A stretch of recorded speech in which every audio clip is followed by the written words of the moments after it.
Hi, it's bedtime and it's Saturday night and I have been literally procrastinating all day long on filming this video.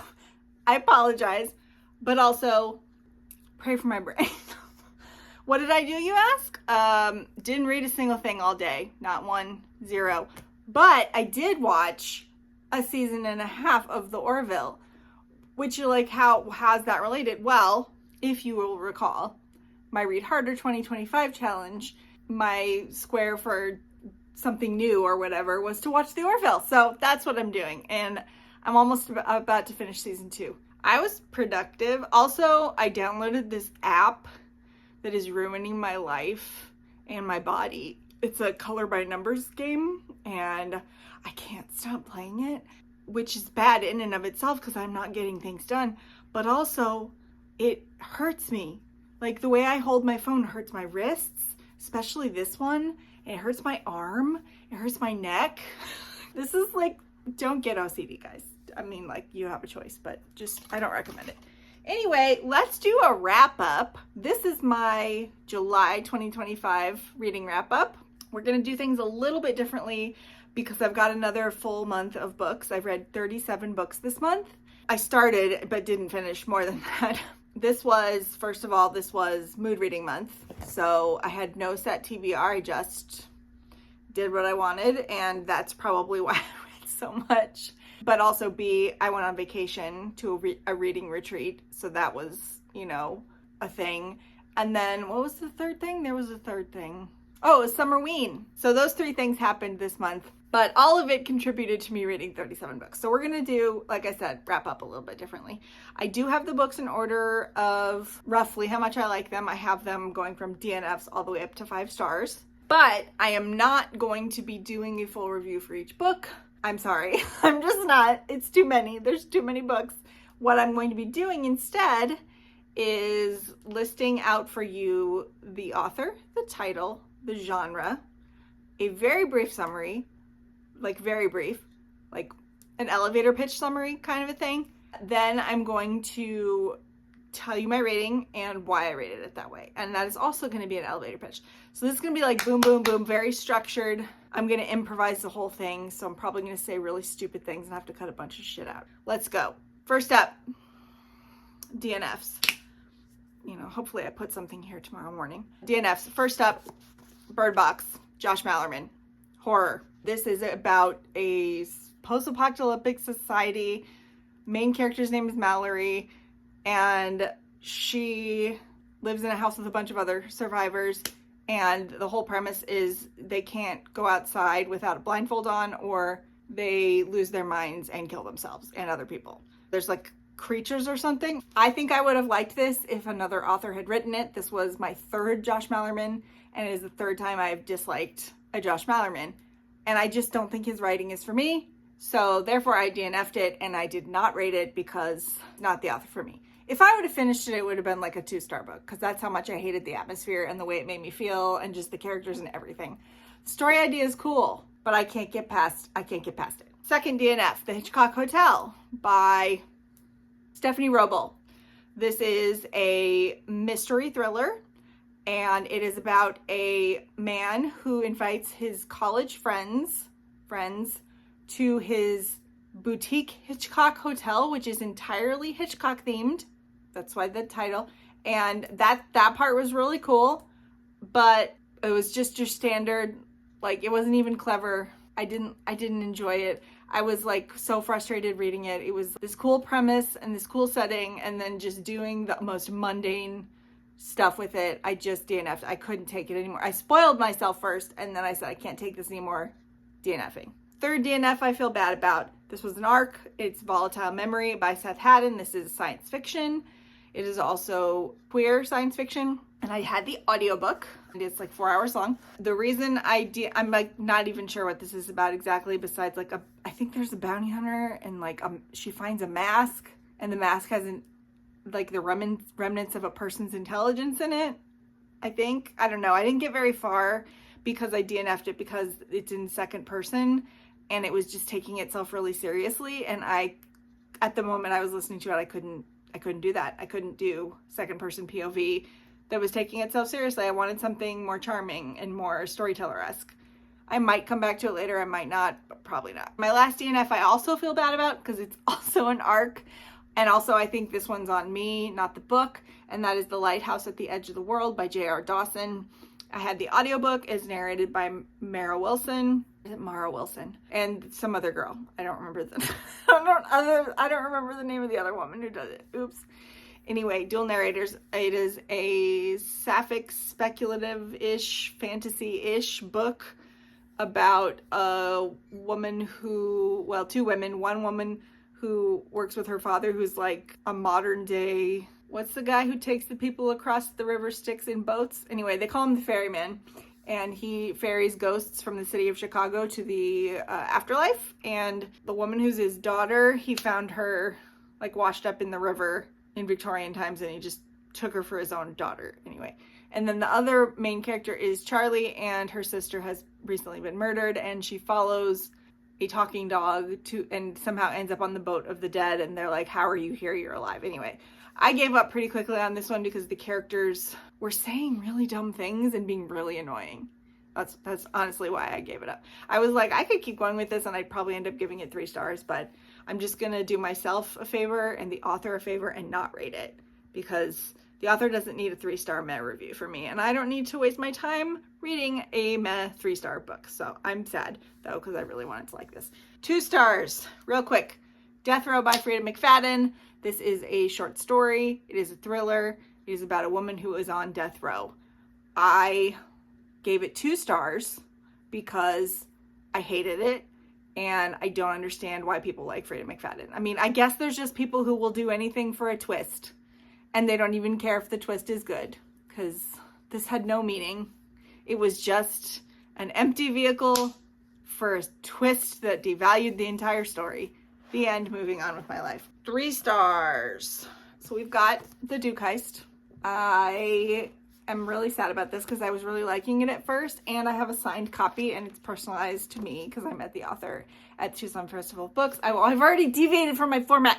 Okay, so this is The Duke Heist by Erica Ridley. I just wanted to talk about it a little. Shut up. It is a historical romance. It is about a woman who is a part of a very, very non-traditional family in Regency, England, where her father was a duke? No, a baron. And he just collected orphans from like the streets, and he adopted them and made them his heirs. And so now they're all rich, but they're shunned by society because they're not, like, it's just all scandalous. And then they have this, the Duke, his father left him the dukedom and has a painting that belonged to this family, and so they decide they're going to steal it back. And then that's where it goes from. And that sounds really fun. And I can't remember why I didn't really like this, but the fact that I can't remember tells you that it wasn't very memorable. And I don't think I'm going to be reading any more from this author. I think I'll probably keep the book though. I don't know. We'll see. Before the Coffee Gets Cold by Toshikazu Kawaguchi. This is fiction, just general fiction, I would say, but it's like speculative. It's not science fiction or fantasy. Okay, it's not.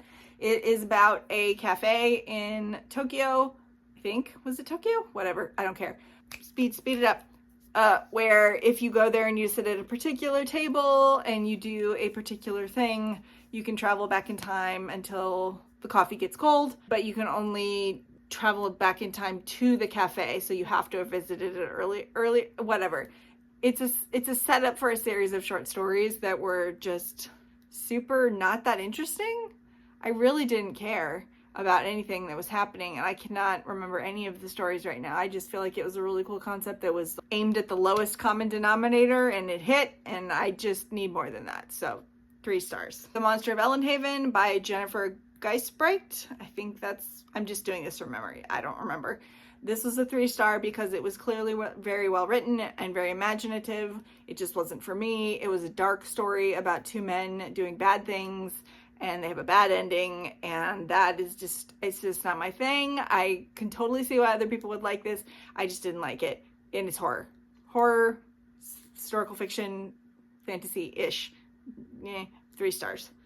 Next up, another one I'm sad about because it's an arc, but also because I loved The Spell Shop last year, and that is The Enchanted Greenhouse by Sarah Beth Durst. This is a cozy fantasy with some romance in it. It is about Terlu, who is the creator, if you read The Spell Shop, of the spider plant Kaz, which was illegal of her to do because people can't be sorcerers without governmental approval. So she was turned into a statue for 7 years, and then all of a sudden she just wakes up on a magical island with magical greenhouses and a flying cat and a grumpy gardener.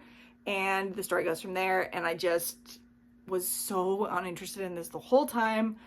I can't figure out why. It had the same writing style, it had the same world, it had the same, it just didn't hit. I don't know why. I can't figure it out, but I'm giving it 3 stars, even though my reading experience was more like 2 stars, because I was just like, when is this going to be over? When is this going to be over? I even sped it up to chipmunk speed on the audiobook, which you guys know I hate that. So yeah, 3 stars. I'm sad. Then my last 3-star book of the month is the Grimoire Grammar School Parent-Teacher Association.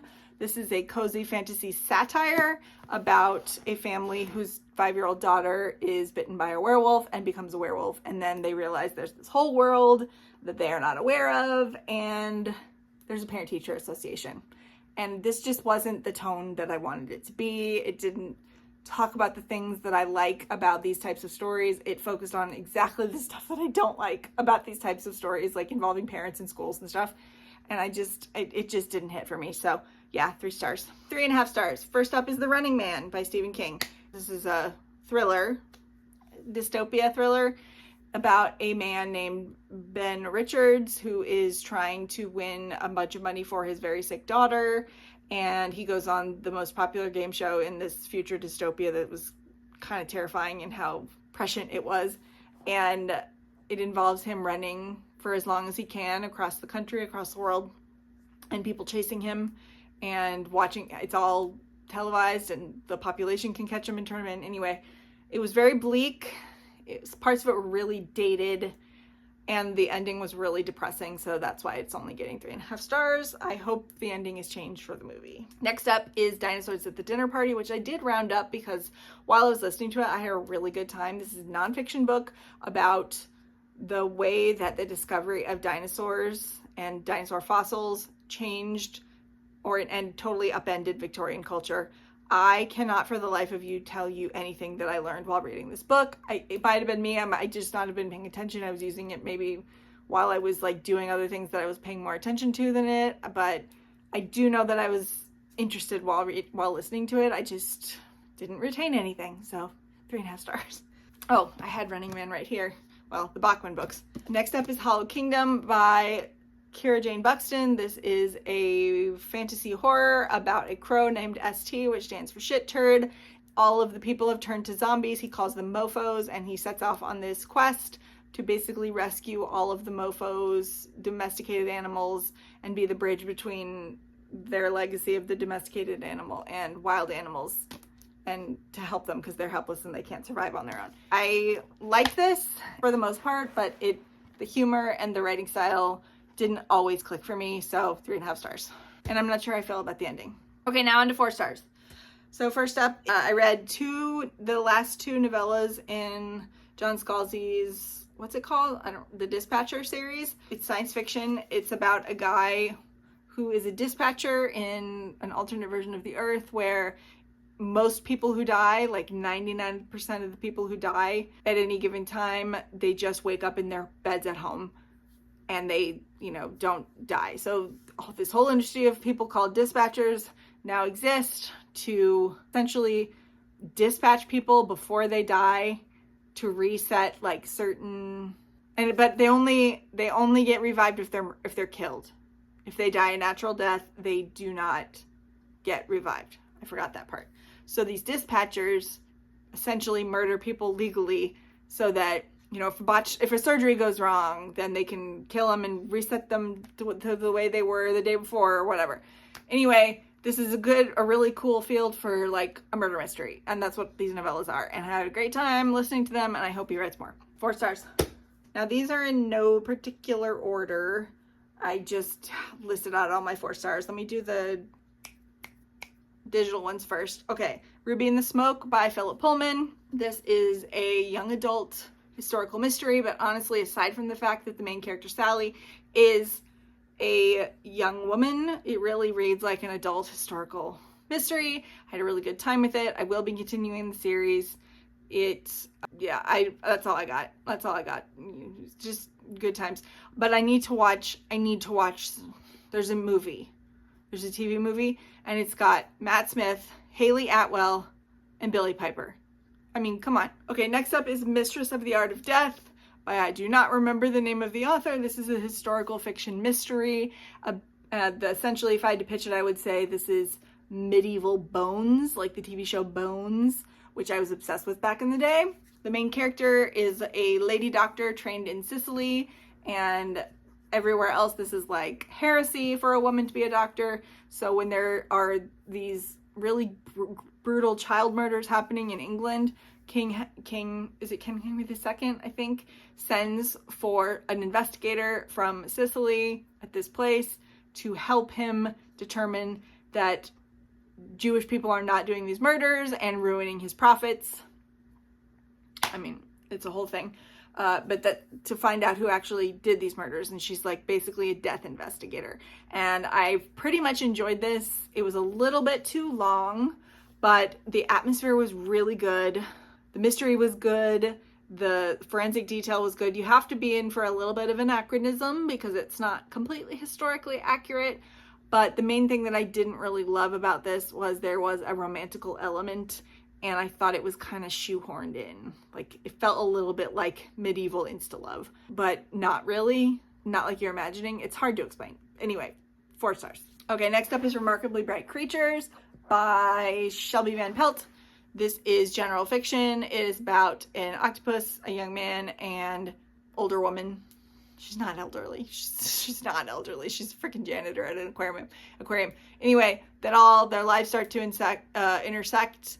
The octopus wants to be free. The woman wants to find some peace over the deaths of her husband and her son. And the dude is looking for, I don't know what the dude's looking for. He's a weird guy. Anyway, I gave it 4 stars. Talking octopus, you know.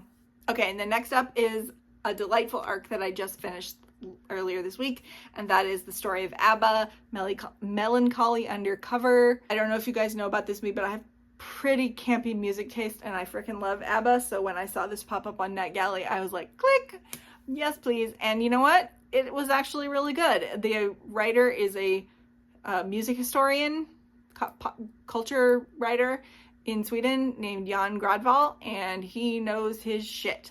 So it was just a good time. So if you like ABBA, or if you just like music history, you should check it out.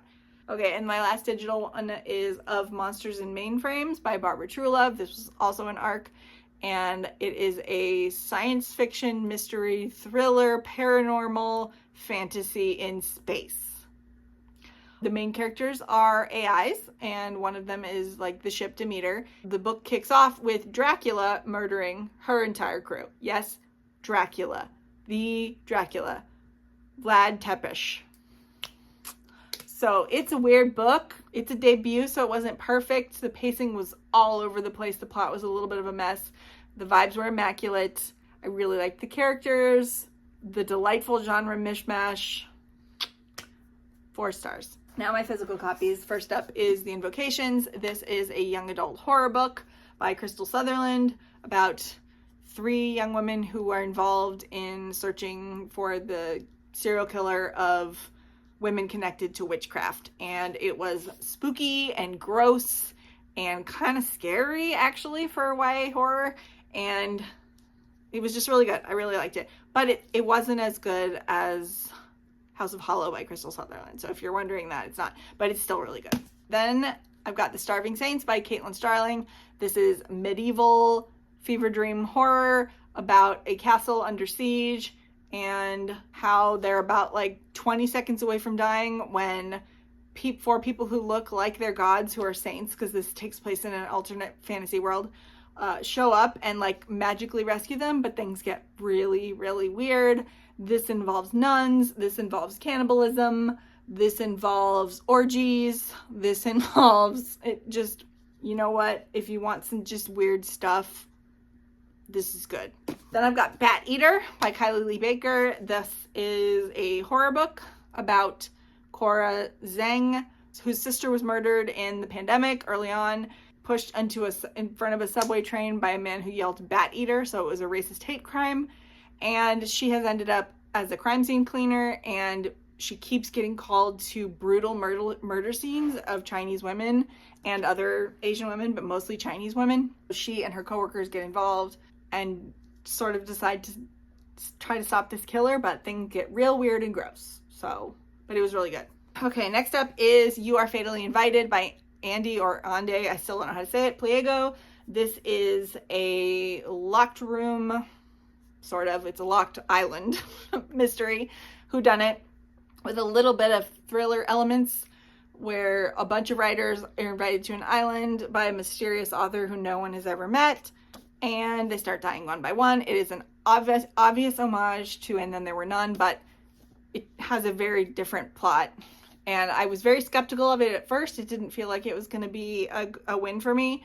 But after the first 20 or so pages, I really got caught up and the plot was really fun. So I do recommend this one. 4 stars. This is Bring It On, the complete story. If you love Bring It On, you should read this book. It is based off of an oral history the author did on mtv.com. So if you don't feel like you want to read an entire book about this movie, then you could always just go to find the article, The Oral History of Bring It On. But I do recommend this book, especially the first half, which is the making of, and then there's some cultural essays and legacy essays at the end. Then I started and finished the first 3 volumes of Cat and Gamer, which is a manga about a gamer living in Japan who finds herself the adopted mother of a tuxedo kitten, and she begins to treat owning the kitten like a game. She gamifies owning this kitten. And it's really cozy and cute. And I read this one, the first one, digitally because they like lost the copy, I guess, of the physical copy. And then I read volumes 2 and 3, and they continue to be very cute. I gave all of them 4 stars. And then, let's see, I only got 2 more 4 stars. Then I have the sequel by Jean Hanf, still don't know how to say it, Corlitz. This is the sequel to The Plot. Can't say any more about it. It's a thriller. It's not really a mystery. But it also has it's like a literary thriller, not only in that it satirizes the literary scene and writers, but also it's very character focused on the main character who is different from the main character from the first book. But I enjoyed it. My last 4 star was This Princess Kills Monsters by Rai Herman. I had a really good time with this. The thing that was keeping me from giving it 5 stars, though, is that it felt too long. I would have cut at least 25 pages from this, if not 50. And I feel like then I would have zoomed through it and given it 5 stars. But it just felt a little bit sloggy and a little bit overindulgent. It didn't get edited down enough. But this is a very rough retelling, a very queer, tongue-in-cheek, meta retelling of a little-known fairy tale called The 12 Huntsmen by the Brothers Grimm, which I must have read at some point because I've read all of the Brothers Grimm stories. I have the full collection, but I do not remember that one very much. And it's really funny the way that this constantly is referencing other fairy tales, and also the way it pokes fun at the logical nature of that fairy tale in particular. But it was really cute. I liked it. You guys should read this if you're on the fence. 4.5 stars. Just real brief right now because I gave the first book in the series 5 stars. I did give 4.5 stars to volumes 2 and 3 of Frieren Beyond Journey's End. So I'll talk about these in a second when I talk about the first book. I gave 4.5 stars to Pony Confidential, which is sort of being billed as a cozy mystery, but it is actually I would say more weirdly literary, cozy homage retelling of the Odyssey narrated by a horse. So I gave it 4.5 stars because who does that and then makes it good? This book. I finally read Vera Wang, the second Vera Wang book, Vera Wang's Guide to Snooping on a Dead Man. I was really worried this would not be as good as the first book, but I gave it the exact same rating as the first book, and somehow she managed to make the magic a second time. And also set it up so that in the future, when Vera inevitably solves more mysteries, you don't have to stretch your disbelief. There's a setup for it. So I couldn't be happier about this one. 4.5 stars. Oh wait, did I miss any? Oh, Hemlock and Silver by T. Kingfisher. This is a Snow White retelling. It is a dark adult fantasy by T. Kingfisher, and it was very fun and standard T. Kingfisher taking a fairy tale and running with it and making it her own. Just typical work by this author. I did give it 4.5 stars. Oh, and then my last digital one is Close to Death by Anthony Horowitz. This is my favorite book in the series so far. It is a meta mystery series where the author writes himself into the narrative as one of the detectives. And in this one, he takes a little format break, which I thought was really creative. And he dives into the archives of this detective that he's working for. So he tells us the story of what happened. And then in the present day, he's still investigating. So it's split up like that. Anyway, I had a really good time, 4.5 stars.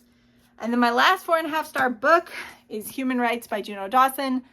I was so looking forward to this, and I was so worried it wouldn't live up to it. I didn't give it 5 stars like I gave just Shadow Cabinet. I gave it the same rating that I gave the first book, which is 4.5. Actually, I liked it better than the first book because I knew the characters better now. I'd probably give that one 4.5 stars now if I reread it, but whatever. Point is 4.5 stars. I'm not sure if I'm going to round up or down, probably down, because it felt a little bit like it needed a little bit more time to cook.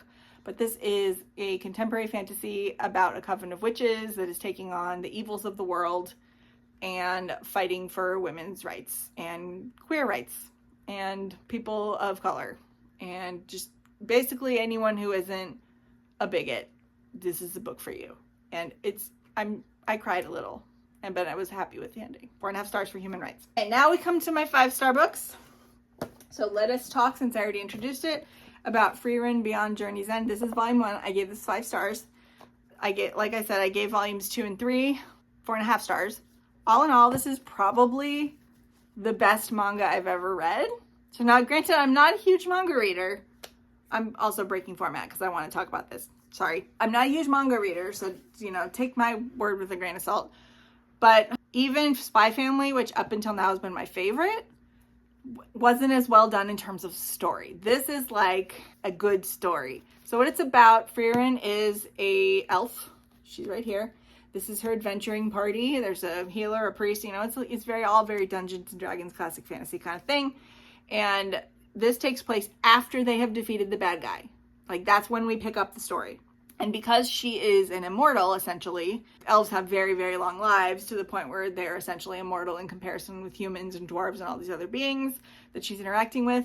So the reason I gave this 5 stars is because not only are we dealing with, like, the story is about what happens after the adventure is over, which is already a really good idea for a story, but also Frieren herself telling it from the point of view of an immortal being is particularly poignant because we watch as her companions, her traveling companions, die one by one because she outlives them.